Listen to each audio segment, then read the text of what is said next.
जी अस्सलाम वालेकुम बच्चों, कैसे हैं आप लोग? सब ठीक ठाक है? अच्छा जी, आज हमारी बेसिक ग्रामर का second last lecture and we are going to discuss about parts of speech. Parts of speech को ना बड़ा आम सा समझा जाता है, यार इसकी क्या ज़रूरत है, इसको करने की क्या ज़रूरत है, इसको करके क्या करना है, हमने क्या मिल जाना हमें, ठीक है, करनी तो फिर इंग्लिश ही है।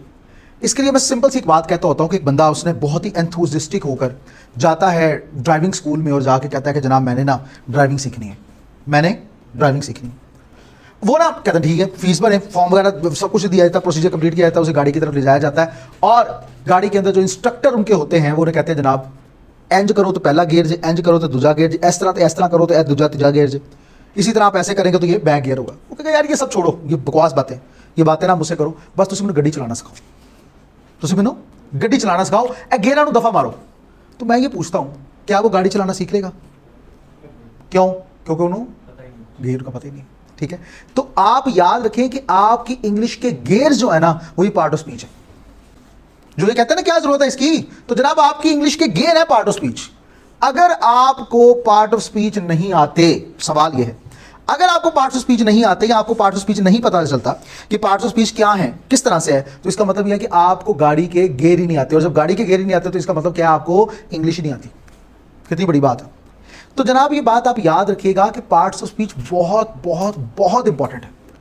कहीं पर भी ये बात कोई भी कर दे आपको, नहीं जी कोई इतनी जरूरत नहीं है ये सारी बातें, तो आपने उसकी बात के ऊपर कान नहीं धरने। यही वजह है कि मैंने अपने बेसिक ग्रामर के सेक्शन के अंदर जो सेकंड लास्ट लेक्चर रखा वो यही मैंने पार्ट्स ऑफ स्पीच के ऊपर ही रखा, ठीक है। तो इसलिए इसे सीखना बहुत ज्यादा जरूरी होगा। अब क्यों सीखना जरूरी है? मैंने कहा जी गेयर है, आप बोलते हैं जैसे मैं आपसे बात कर रहा हूं, मैं आपसे बात कर रहा हूं, मैं आपसे बात कर रहा हूं, ये पूरा क्या था? सेंटेंस था। पूरा क्या था? सेंटेंस था। सेंटेंस असल में क्या था? गुफ्तगू थी। और गुफ्तगू को क्या कहते हैं? स्पीच। क्या कहते हैं? स्पीच। स्पीच के बारे में याद रखें कि speech is actually a dialogue, a discussion and elaboration, जिसमें आप क्या करते हो, किसी से अपनी बात कन्वे करने के लिए गुफ्तगू करते हो, ठीक है। अब इसी तरह मैंने अभी सेंटेंस बोला, मैं आपसे बात कर रहा हूं, ये पूरा क्या था? सेंटेंस। यानी असल में क्या था? स्पीच था, गुफ्तगू है ना, मैं ये स्पीच ही तो कर रहा हूं आपके सामने। तो इसके अंदर अब एक मैं आप से बात कर रहा हूं, ये कितने हैं टोटल? 7 वर्ड्स हैं। असल में उस स्पीच के क्या है? क्या बात है, शहजादे लगे हो, क्या है? पार्ट्स है। असल में स्पीच के क्या है? पार्ट्स है। तो पार्ट्स ऑफ स्पीच क्या हुआ? देसी तरीका जो हम स्पीच करते हैं उसके अंदर एक एक लफ्ज जो इस्तेमाल होता है वो क्या कहलाता है? पार्ट होता है। किसका? स्पीच का। तो वो सारे पार्ट मिलकर क्या होते हैं? पार्ट्स। किसके? स्पीच के। तो पार्ट ऑफ स्पीच की डेफिनेशन क्या होगी? या जरा तुम मुझे बताओ क्या होगी? ये बात मेरी अगर समझ आई है ना तो आप बड़े आराम से बता दो कि ये पार्ट ऑफ स्पीच की डेफिनेशन क्या होगी? किसी भी जुमले में मुख्तलिफ अल्फाज शाबाश, जो स्पीच बनाई जाती है या सेंटेंस बनता है, यानी एक गुफ्तगू वाला एक पूरा जुमला बनता है, पूरी स्पीच बनती है, हम कहते हैं कि वो क्या है? वो जो अल्फाज हैं जो जुड़कर जिसने स्पीच को बनाया, हम कहते हैं वो क्या है? Parts of speech. यानी ये बात आप लोग समझ लो। मैं जरा इसको डेफिनेशन समझ तो आ गई है ना सबको? ये तरीका था कि जिसके बाद वंस फॉर ऑल ये पार्ट्स ऑफ स्पीच की डेफिनेशन आपको नहीं भूलेगी, ये आपको हमेशा के लिए याद रहेगी। अब जरा ग्रामर से भी पूछ लेते हैं कि वो क्या कहते हैं, डेफिनेशन क्या है। वो कहते हैं कि पार्ट ऑफ स्पीच, उसको क्या कहते हैं जी? कि part of speech is part of speech is a name given to a word based on its job in a sentence. Sentence के अंदर जो एक लफ्ज इस्तेमाल होता है उसका कोई काम तो होगा ना। मैं कहता हूं I am delivering a lecture, अगर मैं कहूं डिलीवरिंग लेक्चर आई एम आ, तो सही होगा? हर एक का एक खास मुकाम है, हर एक की एक खास जगह है, और हर एक की एक खास ऑर्डर है, तरतीब है, कहां पर किसको आना है, कहां पर किस वर्ड ने नहीं आना। हमारे यहां इंग्लिश के अंदर बच्चों 6 लाख से ज्यादा अल्फाज इस्तेमाल होते हैं। कितने? 6 लाख। 6 लाख से ज्यादा अल्फाज इस्तेमाल होते हैं और हर लफ्ज कोई ना कोई पार्ट ऑफ स्पीच है, हर लफ्ज कोई ना कोई पार्ट ऑफ स्पीच है। ये बात याद रहेगी। अच्छा, अब मैं एक सेंटेंस आपके सामने लाता हूं। Finally they had been waiting for ever for good food and drink. अब इसके अंदर स्पीच के पार्ट्स कौन कौन से हैं? कोई मुझे बताए कौन से होंगे स्पीच के पार्ट्स? ये सारे के सारे। अब जैसे फाइनली ये एक वर्ड है, they had been waiting forever for good food and drink. तो ये सारे के सारे क्या हैं? पार्ट्स हैं किसके? स्पीच के। वेरी गुड, समझ आ गई बात की। तो ये सारे के सारे क्या कहलाएंगे? पार्ट्स कहलाएंगे किसके? स्पीच के। तो इसमें हर वर्ड जैसे फाइनली है, इसका एक नाम है और वो क्या है? इंटरजेक्शन। क्या है? इंटरजेक्शन। नाम मैं अभी बताऊंगा आपको। दूसरा, they had been waiting forever for good food and drink. तो हर लफ्ज कोई ना कोई नाम रखता है, कोई ना कोई काम रखता है एक सेंटेंस के अंदर, तो हम कहते हैं क्या कहलाएंगे? Parts of speech. समझ आ गई डेफिनेशन की? मसला तो नहीं कोई? क्लियर है? वंस फॉर ऑल क्लियर है? अब जरा बात करते हैं जनाब, हमारे पास पार्ट्स ऑफ स्पीच होते कौन कौन से हैं? पार्ट्स ऑफ स्पीच होते कौन कौन से हैं, इसके ऊपर जरा बात को समझ लेते हैं। अच्छा जी, कुछ लोग कहते हैं, मैं जरा पहले नाम आपके सामने लिख देता हूं ताकि आपको ना वंस फॉर ऑल चीजें कवर होती जाए, प्रॉब्लम ना हो। ये कुछ पार्ट ऑफ स्पीच है। नाउन, ठीक है, इसी तरह प्रोनाउन, इसी तरह वर्ब, एडवर्ब, इसी तरह एडजेक्टिव। एडजेक्टिव नहीं कहते, एडजेक्टिव बोलते हैं। क्या बोलते हैं? एडजेक्टिव। इसके अंदर आपने डी को साइलेंट करना है। अच्छा, एडजेक्टिव के बाद हमारे पास आ गया प्रेपोजिशन,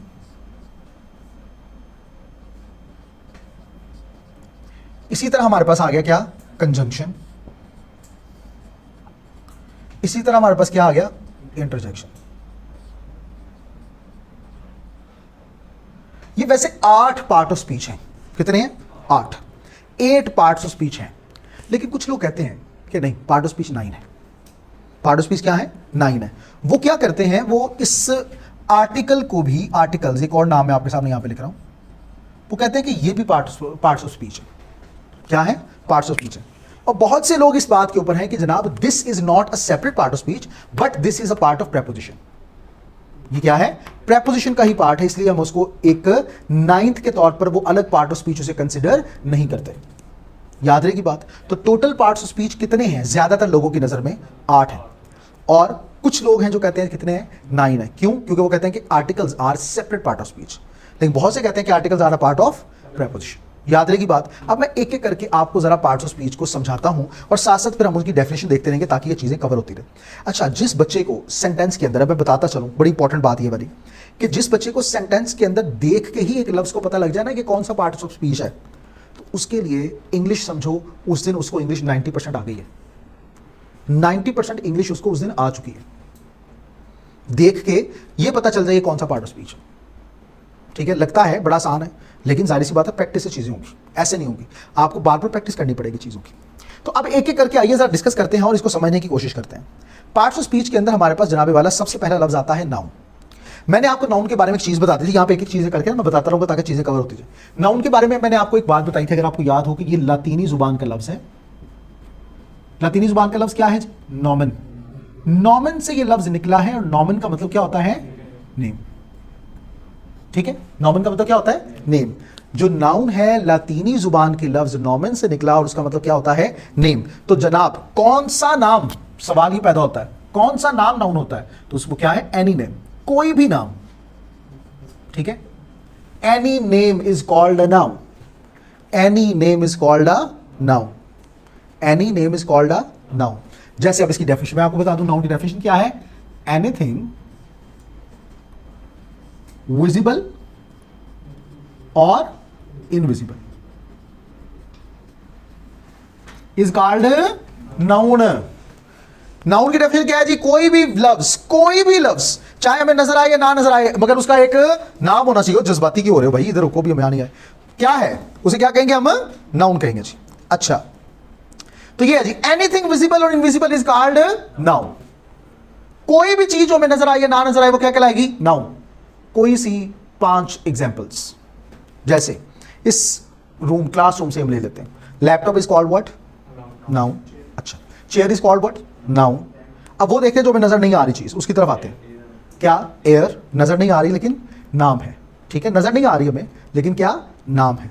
ऑक्सीजन, ठीक है, ये तो चलो उसी कैटेगरी के अंदर आ गई। और अच्छा, अपने चेहरे पे कोई ऐसी चीज का मुझे नाम बताएं जो आपको नजर नहीं आती जी? मुस्कुराना। मुस्कुराना नजर नहीं आता? आता है नजर? कभी वो ऐसा हो कि आप क्लास के अंदर आए हो, मुस्कुराना पहले यहाँ पे हो, कितना प्यारा लग रहा है, अरे मुस्कुराना है। वो एक मैंने पूछा मुस्कान, क्लास में ना एक मैंने पूछा, मैं कहा मुस्कान क्या होती है? कहते सर बड़ी प्यारी होती है। मैं कहा नहीं मेरा मतलब है कि मुस्कान को हम देख सकते हैं कि नहीं? कहते सर हम देख सकते हैं। मैं कह यार आप कैसे देख सकते हैं? कहते सर वो मेरी क्लासमेट का नाम मुस्कान है। तो कुछ अच्छा बदतमीज़ होते हैं लोग, ठीक है, बंदा क्या कहे। तो वो वाली मुस्कान नहीं, ठीक है, जैसे मुस्कुराहट बोल रहे हो, मुस्कुराहट एक अंदाज है। हमारी जो बाछें, इन्हें बाछें बोलते हैं ना, बाछें खिल जाएं तो हम कहते हैं दे आर कॉल्ड मुस्कुराहट। तो मुस्कुराहट, ठीक है, मुस्कुराहट एक नाउन है जिसे हम देख नहीं सकते। ये हमारी 5 सेंसेस के ऊपर नहीं रहती। 5 सेंसेस कौन सी होती है हमारी? सुनना और देखना, टच करना, स्मेल करना और सुनना, ठीक है। तो 5 हमारी सेंसेस होती हैं, ठीक है। तो जो चीज इन 5 सेंसेस को अपील ना करे, इट इज कॉल्ड व्हाट? उसे हम क्या कहते हैं कि वो एक नाउन है। मगर वो कौन सा नाउन है? वो कौन सा नाउन कहलाता है? एब्स्ट्रैक्ट नाउन कहलाता है। शाबाश। टाइप्स पे हमने नहीं जाना, वो ऐसे चलो आपने पढ़ा, अच्छी बात है। एब्स्ट्रैक्ट नाउन क्या होता है? जिसे हम अपनी 5 सेंसेस की अपील नहीं कर सकते, ठीक है। तो मुस्कुराहट भी उसी में आती है, मुस्कुराहट भी उसी में आती है। 4 हो गई। एक और नाम सोचें जो नजर नहीं आ रहा, बताएं। नहीं, अपने चेहरे से। अच्छा, आप अपने चेहरे से बताएं कोई सा। एग्रेशन। आप में तो एग्रेशन अभी नजर नहीं आ रहा। अभी मैंने कहा आपके चेहरे से अभी इस वक्त कोई ऐसी चीज जो नजर नहीं आ रही। सेटिस्फेक्शन है लेकिन नजर नहीं आ रही। हाँ, क्या बात है। हाँ, ये भी अच्छी बात है यार। तेरी जुबान नजर नहीं आ रही मेनू वाले, आपके दांत अभी नजर नहीं आ रहे मुझे, मैं वैसे बता रहा हूं, अभी नजर नहीं आ रहे। तो they are also called what? Noun. Noun नाउन की डेफिनेशन क्या हुई जनाब? एनीथिंग विजिबल और इनविजिबल इज कॉल्ड नाउन।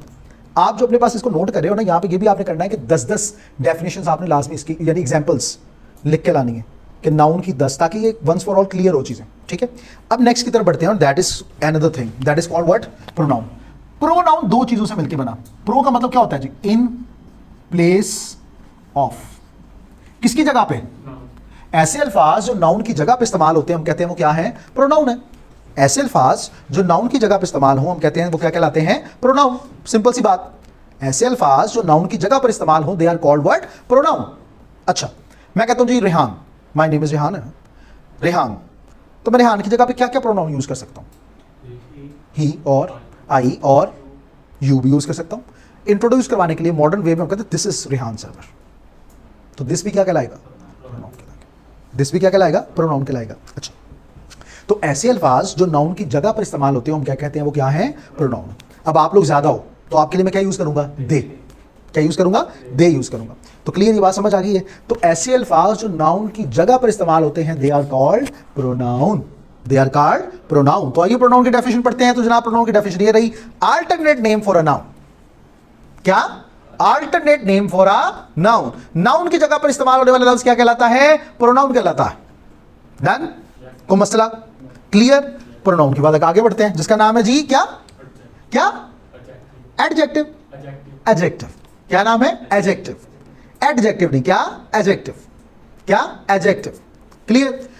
अब जरा एडजेक्टिव के बारे में बात करें। नाउन प्रोनाउन को बताया, मैं कहता हूं जनाब मुझे जरा बताइएगा, ये मैं आपके सामने लिखता हूं जरा, ये एडजेक्टिव है, ये है ना? अच्छा, मैं यहां पे लिखता हूं, मैं कहता हूं कि he is a bad boy. मुझे आपने सिर्फ ये बताना है कि जनाब ये बॉय क्या है। पार्ट ऑफ स्पीच में मेरे साथ डिस्कशन करनी है। आप बताओ ये बॉय क्या है? शाबाश। बॉय क्या है? नाउन। ये बैड, ये बॉय क्या कर, बॉय को एक्सप्लेन करना नहीं है बैड। गंदा लड़का, अच्छा लड़का, बुरा लड़का, ठीक है, समझ गई बात की? तो ये बॉय को ही एक्सप्लेन कर रहा है ना। तो ऐसे अल्फाज जो नाउन को मजीद एक्सप्लेन करें वो क्या कहलाते हैं? एडजेक्टिव कहलाते हैं। पहले तो ये समझ लें, ऐसे अल्फाज जो नाउन को मजीद एक्सप्लेन करें वो क्या कहलाते हैं? एडजेक्टिव। ठीक है। अच्छा, अब यहां पे आए जरा, मैं कहता हूं जनाब ये देखिए जरा, माय बॉय। अब यहां पे देखिए ये बॉय क्या है? बॉय क्या है? नाउन है। माय क्या है? प्रोनाउन है। क्या है? प्रोनाउन है। तो अब बात यहां पे ये है कि जो अल्फाज नाउन को एक्सप्लेन करें, नाउन को एक्सप्लेन करें वो क्या कहलाते हैं? एडजेक्टिव। इसी तरह मैं बॉय की जगह लिखता हूं, ही इज अ बैड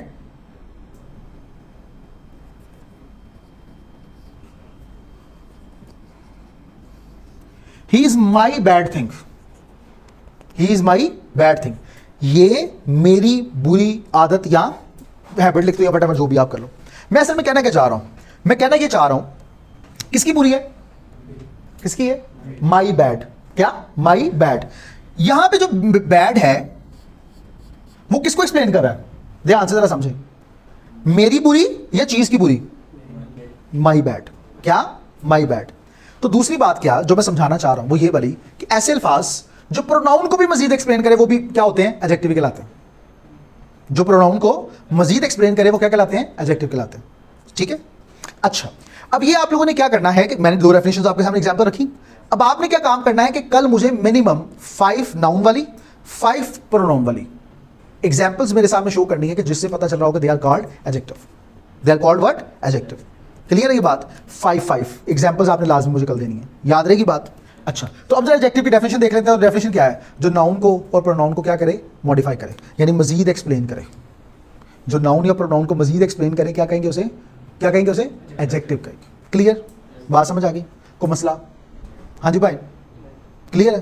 पक्की बात है? अच्छा अब आगे आ जाए जनाब, that is called what? Verb. Verb क्या था आपको याद हो? हमने बड़ा तफसील से पढ़ा था। वर्ब की 2 कैटेगरीज होती हैं, कौन सी? एक्शन वर्ब और एक नॉन एक्शन वर्ब, या एक्टिविटी या नॉन एक्टिविटी, ऐसे पढ़ा था ना। तो वर्ब के बारे में हमने तो बड़ा एक्सप्लेन डिस्कस कर लिया, लेकिन यहां पे चलो थोड़ा सा बता देते हैं कि वर्ब क्या होता है, जो 3 चीजों के बारे में बात करता है। कितनी चीजों के बारे में? 3 चीजों के बारे में। आइए जरा उसकी बात कर लेते हैं। या चीज की स्टेट के बारे में, एग्जिस्टेंस के बारे में, या पोजेशन के बारे में। इससे हम अपने कलम को खत्म करेंगे। ठीक है, ये कहकर हम कलम को तोड़ देंगे कि वर्ब 3 चीजों की बात करता है। किस किस की? स्टेट, एग्जिस्टेंस और पोजेशन। State, existence, possession. ठीक है, स्टेट, एग्जिस्टेंस, पोजेशन। अब जनाब जरा यहां पे देखते हैं वर्ब की डेफिनेशन क्या है। तो जनाब वर्ब की डेफिनेशन क्या है कि एक्शन, एग्जिस्टेंस या एक्टिविटी, उसको बात करने वाला क्या कहलाएगा? वर्ब कहलाएगा। क्या कहलाएगा? वर्ब कहलाएगा। ठीक है, अच्छा अब जरा बात करते हैं नेक्स्ट, एडवर्ब। क्या करेंगे? एडवर्ब। एडवर्ब को अगर हम गौर से देखें तो ये क्या है जी? एडवर्ब। क्या है? एडवर्ब। क्या है? एडवर्ब। एड का मतलब क्या होता है? शाबाश, इजाफा करना। किसमें इजाफा करना? वर्ब में। देखो लिखा हुआ है। ऐसे अल्फाज जो वर्ब में मजीद इजाफा करें वो क्या कहलाते हैं? एडवर्ब कहलाते हैं। वो क्या कहलाते हैं? एडवर्ब। अब जब मैं यहां पे सेंटेंस लिखता हूं ताकि समझ आ जाए। ही इज ईटिंग एन एप्पल। क्या इसके अंदर कोई एडवर्ब है जी? चलो आ जाओ इधर। ही is eating apple in the market. यहां पे मैं मार्केट भी लिख देता हूं। अब मुझे बताएं इसके अंदर कोई एडवर्ब है? कौन सा? शाबाश, इन द मार्केट, क्योंकि ईटिंग को एक्सप्लेन कर रहा है मजीद क्या? ये वर्ब को एक्सप्लेन जो कर रहा है वो क्या है? In the market. तो ये क्या कहलाएगा? एडवर्ब कहलाएगा। इसे क्या कहेंगे? एडवर्ब। ठीक है, अब जरा आगे आ जाओ। मैं क्या कहता हूं? ही is eating in the market, in the market on the bench. अब यहां पे मुझे बताएं किसको एक्सप्लेन किया? इन द मार्केट को या ईटिंग को? ईटिंग को। किसको एक्सप्लेन? बड़े ध्यान से सोचो, ध्यान से, इजी हो गया। ईटिंग को एक्सप्लेन किया इन द मार्केट। अब ईटिंग ऑन द बेंच या eating in the market on the bench. अब जरा देखें, इन द मार्केट को मजीद एक्सप्लेन किसने किया? On the bench. तो यानी एडवर्ब को मजीद एक्सप्लेन कर रहा है एक लफ्ज, फ्रेज। उसको क्या नाम देंगे? क्या नाम देंगे इसको? ये भी क्या है? एडवर्ब भी है। ये भी क्या है? एडवर्ब भी है। तो किसने किसके अल्फाज में इजाफा किया? एडवर्ब के अल्फाज में। किसके अल्फाज में? एडवर्ब के अल्फाज में। तो ऐसे अल्फाज जो खुद एडवर्ब के अल्फाज में मजीद इजाफा करें हम क्या कहलाते हैं? वो एडवर्ब कहलाएंगे। 2 बातें हमने सीखी। पहला, ऐसे अल्फाज जो वर्ब के मीनिंग में इजाफा करें। दूसरा क्या? ऐसे अल्फाज जो खुद एडवर्ब के मीनिंग में इजाफा करें। ये बात समझ में आ गई? ऐसे अल्फाज जो वर्ब के मीनिंग में इजाफा करें, ऐसे अल्फाज जो खुद एडवर्ब के मीनिंग में इजाफा करें, वो क्या कहलाते हैं? एडवर्ब। अच्छा अब इधर एक और मैं यहां पे थोड़ी चीज को और बढ़ाऊंगा। मैं कहता हूं जी he is eating a white white apple. अच्छा एप्पल वाइट होता है? होता है कि नहीं? नहीं होता। पक्की गल है? अंदर से वाइट होता है। वैसे वाइट होता है कि नहीं? चलो मैं नहीं लिखता। जैसे कहता है मेरा तेरा कां चिट्टा है, तो साडा कां, साडा जेड़ा सेब है ना वो की है? चिट्टा है। साडा सेब की है? चिट्टा है। सेब साडा चिट्टा है। ही is eating a white Apple. यहां पे वाइट क्या है? शाबाश, क्या है? एडजेक्टिव। Very well done. अब मैं कहता हूं अ वेरी वाइट एप्पल, बहुत ही ज्यादा सफेद। बहुत ही ज्यादा सफेद। यहां पे वाइट के मीनिंग में इजाफा कौन कर रहा है? वेरी। तो ये वेरी किसके मीनिंग में इजाफा कर रहा है? एडजेक्टिव के। एडजेक्टिव के। अब जरा तीसरी बात सुन लो, ऐसे अल्फाज जो वर्ब के मीनिंग में इजाफा करें, खुद एडवर्ब के मीनिंग में इजाफा करें, और तीसरा क्या? एडजेक्टिव के मीनिंग में इजाफा करें। तीन बातें याद रखनी है, ऐसे अल्फाज जो वर्ब के मीनिंग में, खुद एडवर्ब के मीनिंग में, और फिर एडजेक्टिव के मीनिंग में भी इजाफा करें। हम क्या कहेंगे? वो क्या है? वो क्या है? एडवर्ब है। तो जनाबे वाला चार डेफिनेशन आपने एग्जांपल्स करके लेके आनी है ऐसे अल्फाज की जो वर्ब के मीनिंग में इजाफा करें, जो एडवर्ब के मीनिंग में इजाफा करें, और जो एडजेक्टिव के मीनिंग में इजाफा करें। ऑनलाइन बच्चे भी मुझे लाजमी लिख के भेजेंगे, कमेंट कीजिएगा वीडियो के नीचे लाजमी कि जनाब कौन कौन से अल्फाज है, और साथ एग्जांपल्स लाजमी लिखें। जब आप लिख रहे होंगे तो ये फायदा आपको होगा। मैं फिर बता रहा हूं, चीजें तभी आती हैं जब आप सर्च करते हो। सर्च करें आप एग्जांपल्स, बार बार सर्च करें, और फिर उसके बाद आप एग्जांपल लें अपनी सराउंडिंग से, और फिर उसके बाद मुझे शेयर करें। लाजमी इसको लिखें, ये वंस फॉर ऑल हमने इंशाल्लाह इसको कवर करना है। ये क्लियर होगी बात? कोई इसमें मसला? तो जनाबे वाला अब एडवर्ब की डेफिनेशन पढ़ लेते हैं। मॉडिफाइज अ वर्ब, एडवर्ब और एडजेक्टिव। क्लियर? डन है? तो आइए जरा आगे आते हैं। कंजंक्शन, ये राज कंजंक्शन, ये देखिए ये वर्ड है कंजंक्शन। रेलवे जंक्शन का पता क्या होती है? Railway junction, railway junction junction का मतलब होता है मिलाना। क्या? मिलाना। और कन का मतलब होता है आपस में। आपस में जंक्शन का मतलब क्या? मिलाना। ऐसे अल्फाज, अब बड़े बड़े ध्यान से सुनिएगा, ऐसे अल्फाज जो दो अल्फाज को, दो सेंटेंसेस को आपस में मिला दें, हम कहते हैं वो क्या है? कंजंक्शन। जैसे मैं कहता हूं ही इज अ बॉय, एक सेंटेंस। दूसरा मैं बोलता हूं शी इज अ गर्ल। अब मैं इसको मिलाता हूं, he is a boy and she is a girl. तो ये मिलाया किसने? तो ये क्या कहलाएगा? कंजंक्शन। क्या कहलाएगा? कंजंक्शन। याद रहेगी बात? उसके लिए आपने एक लफ्ज याद रखना है, 100% यही नहीं है, और भी है, लेकिन आपके लिए मैं बता दूं ताकि आपको हमेशा वंस फॉर ऑल ये चीज कवर रहे। उसके लिए एक वर्ड है जिसका नाम क्या है जी? Fan boys. शायद आपने पहले सुना हो। सिर्फ यही नहीं है, और भी है, लेकिन मैं बता रहा हूं कि ये याद रखने के लिए कि आपको ये याद रहे लफ्ज, और काफी हद तक, यानी समझे कि 80-90% आपके कंजंक्शन कवर हो जाएंगे। ठीक है? एफ से मुराद क्या होता है जी? फॉर।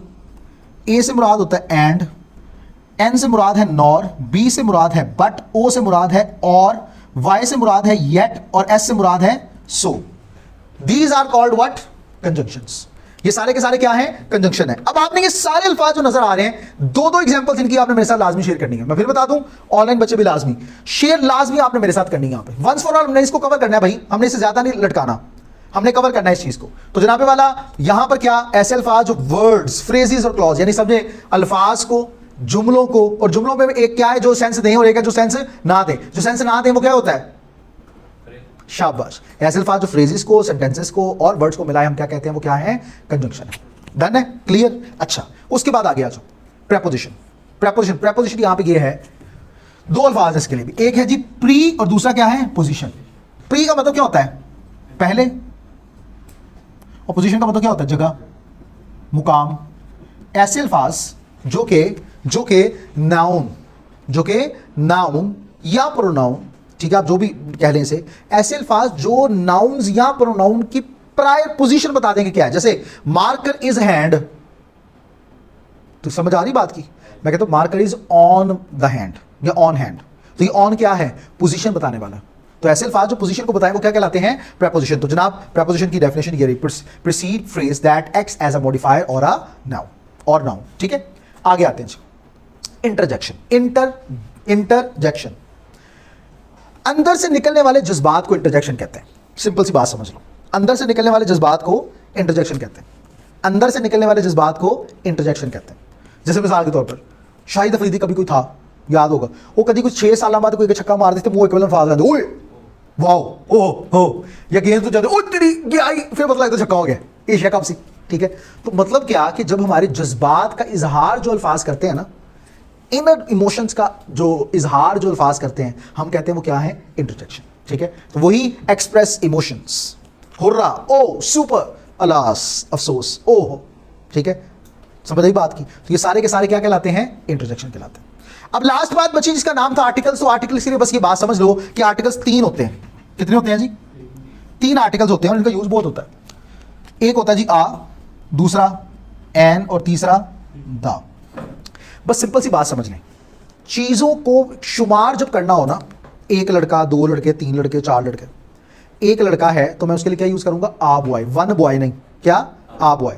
और ऐसे अल्फाज जो अंग्रेजी जुबान के लफ्ज़, सॉरी उर्दू जुबान के लफ्ज़ अलिफ से शुरू होते हों, जैसे MA किससे शुरू हो रहा है, अलिफ से। तो ऐसे अल्फाज जो उर्दू जुबान के लफ्ज़ अलिफ से शुरू होते हों उनसे पहले क्या आएगा, एन। क्या आएगा, एन। समझ आ गई बात। जैसे मैं कहता हूँ जनाब, जैसे वोवल्स है ना, वोवल्स भी देखिएगा ये सारे के सारे किसकी अल्फाज देते होंगे, उर्दू के लफ्ज़ अलिफ की। ये बात भूल जाओ कि वोवल से पहले एन आता है, ये भूल जाओ। ये याद रखना है कि ऐसे अल्फाज जो उर्दू के लफ्ज़ अलिफ की आवाज़ देते होंगे उनसे पहले क्या आएगा, एन आएगा। अब बात करते हैं अबाउट द। दी भी बोलते हैं इसे, द भी बोलते हैं इसको। अच्छा, याद रखें कि the is used for specification. किसके लिए, स्पेसिफिकेशन। जैसे मैं कहता हूँ he is the boy who tried to make a mischief. ये वही लड़का है जिसने कल शरारत करने की कोशिश की, यस्टरडे, अगर मैंने पे लिखो तो, जिसने शरारत करने की कोशिश की। मैंने क्या किया, स्पेसिफाई कर दिया। अगर मैं कहूँ द कैट, तो इसका मतलब क्या है कि मैं एक मखसूस बिल्ली की बात कर रहा हूं। समझ आ रही बात की। अगर मैं कहूँ आ हॉर्स, तो इसका मतलब है कोई भी घोड़ा, ठीक है। अगर मैं कहूँ द हॉर्स, तो फिर क्या मतलब है, मैं उसको क्या कर रहा हूँ, स्पेसिफाई कर रहा हूँ। बस ये बात आपने याद रखनी, क्लियर। अब भाइयों जरा इस बात को समझिएगा, ये पार्ट ऑफ स्पीच समझ आ गया आप सबको, कोई इसमें मसला। मैंने एक पोइम अब आपके सामने शो करने जा रहा हूँ, और ये पोइम आपने याद करनी है, ताकि इस पोइम को अगर आपने याद किया होगा ना, तो फिर आपके लिए समझे मसले कोई नहीं रहना इस पार्ट ऑफ स्पीच जैसी चीज को याद करना। जैसे मैं आपके सामने बोलता हूँ, जरा देखिएगा, बड़े ध्यान से देखिएगा। आपने फिर क्या करना है, वैसे रिहर्सल करनी है, और कल मैंने आपसे पूछना है, ऐसे रिहर्सल करनी है आपने। और ये मुझे कहिएगा, मैं स्क्रीनशॉट भेज दूंगा आपको, ऑनलाइन वाले बच्चे मुझे व्हाट्सएप कीजिएगा, मैं आपको वो भी भेज दूंगा। तो जनाब ये मैं आपके सामने बोल रहा हूँ, जरा सुनिए। टाइम की कमी की वजह से अभी मैं सिर्फ आपके सामने बोलूंगा, रिहर्सल आप करेंगे कल, और मैं आपसे आगे सुनूंगा। Done, clear. तो जनाब अब देखिएगा मैं कैसे बोल रहा हूँ। Every name is called a noun as field and fountain, street and town. Field, fountain, street, town, ये क्या है, नाउन की क्या है, एग्जाम्पल्स हैं। समझ आई बात की। Every name is called a noun as field and fountain, street and town. In place of noun, the pronoun stands as he and she can clap their hands. ठीक है। अगला, the adjective describes a thing as magic wand or bridal ring. Most verbs mean action, something done. To read and write, to jump and run. How things are done, the adverbs tell as quickly, slowly, badly, well. मैंने आंदा ज़बानी, लेकिन फिर मैं कहते हैं कि गलत ना करते करते मैं बोलूँ। आपने जुबानी याद करके आनी है, देख के भी चलो कर लोगे कोई बात नहीं, लेकिन कोशिश करें कि इसको जुबानी आप कल करके आओ। जुबानी तो अपने भरावां भैणां सारे याद करा दो, सदका जारिया समझ के, क्यों ना भुले ना। ठीक है, शुरू से बोलो। Every name is called a noun as field and fountain, street and town. In place of noun, the pronoun stands as he and she can clap their hands. The adjective describes a thing as magic wand or bridal ring. Most verbs mean action, something done. To read and write, to jump and run. How things are done, the adverbs tell as quickly, slowly, badly, well. The preposition shows relation as in the street or at the station. Conjunctions join in many ways. Sentences, words or phrase and phrase. The interjection cries out heed. An exclamation point must follow me. तो जनाब this is the point. ठीक है, आपने इसको अच्छे तरीके से याद करके आना है। अगर वो हुआ तो जनाब आपके लिए मसले कोई नहीं रहना इसको कवर करना।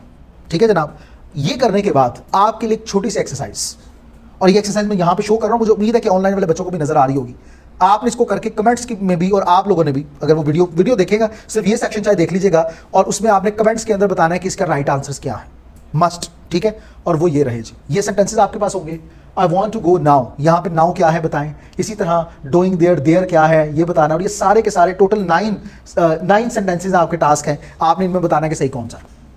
क्लियर है, समझ आ गई बात की। अगर ये नजर ना आ रहा हो क्लियर, मुझे बताना है, मैं इसका स्क्रीनशॉट आपके साथ शेयर कर दूंगा। क्लियर है जनाब, डन है। तो this is all from our second last lecture of basic grammar, and that was on parts of speech. Any question नहीं है जी? ठीक है, तो थैंक यू वेरी मच, हमारा ये सेक्शन भी आज का कवर हो चुका। ओके जी, अल्लाह हाफिज़।